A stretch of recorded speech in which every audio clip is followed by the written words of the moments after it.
Hi friends, welcome to Salem Padma சமையல். இன்றைக்கி நம்ம என்ன பார்க்க போகிறோன்னா ஓமப்பொடி.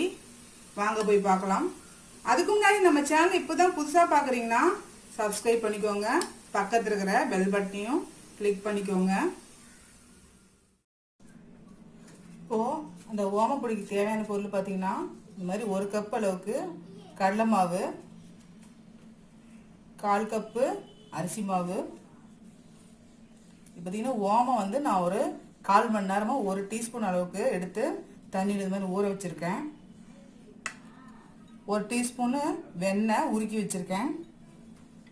கொஞ்சமாக மஞ்சள் பொடி, பெருங்காய பொடி கொஞ்சம், ஒரு 1/2 டீஸ்பூன் அளவுக்கு உப்பு,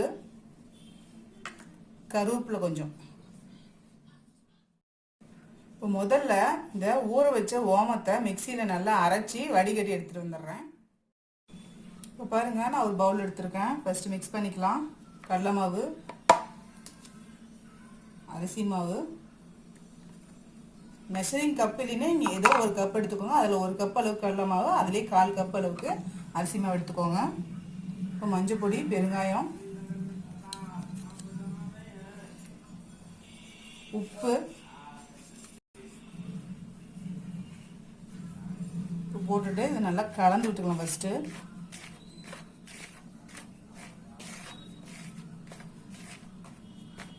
இப்போது இந்த உருக்குன வெண்ணெய் ஊற்றிக்கலாம்.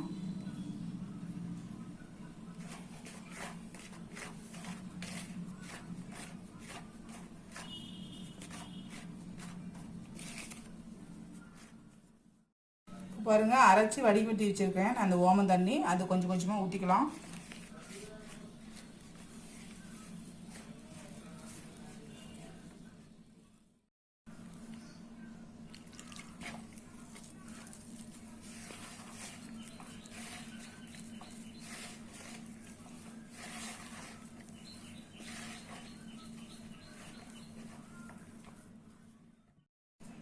பாருங்க, இந்த மாதிரி ஓமப்பொடி போடுற அச்சில் நம்ம எடுத்து வச்சுக்கலாம். இப்போ இந்த பிணைஞ்ச மாவை போட்டுக்கலாம்.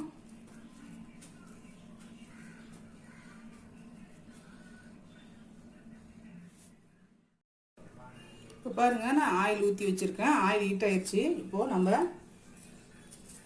பிடிஞ்சிக்கலாம்.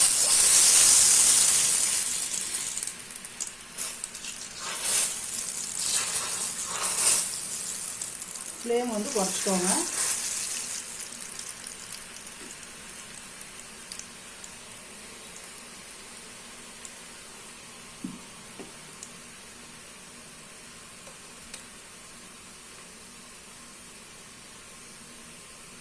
இப்போ மீடியமாக வச்சுக்கலாம் ஸ்டவ்வை.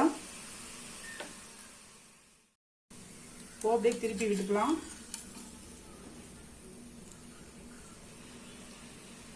தீபாவளிக்கு நம்ம எந்த ஸ்வீட் செய்கிறோமோ இல்லையோ, காரம் செய்கிறோமோ இல்லையோ, இந்த ஓமப்பொடி கண்டிப்பாக இருக்கணுங்க. ஏன்னா இந்த ஓமம் போட்டிருக்கோன்னா நல்ல ஜீரண சக்தி கொடுக்கும். அதனால் மறக்காமல் செய்யுங்க.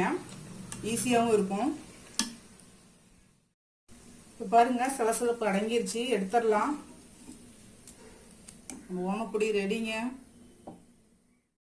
இப்போ இதுலேயே கருவேப்பிலையும் வறுத்துக்கலாம்.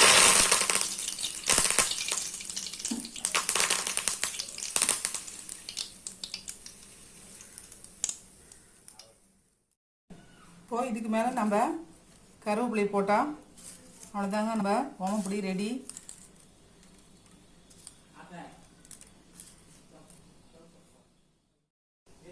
இப்போ பாருங்கள், நம்ம செஞ்ச இந்த ஓமப்பொடி ரெடி ஆயிடுச்சு. பார்த்தீங்கன்னா குயிக்காக பண்ணிடலாம். இந்த வீடியோ உங்களுக்கு பிடிச்சிருந்தாக்கா லைக் பண்ணுங்கள், ஷேர் பண்ணுங்கள், கமெண்ட் பண்ணுங்கள்.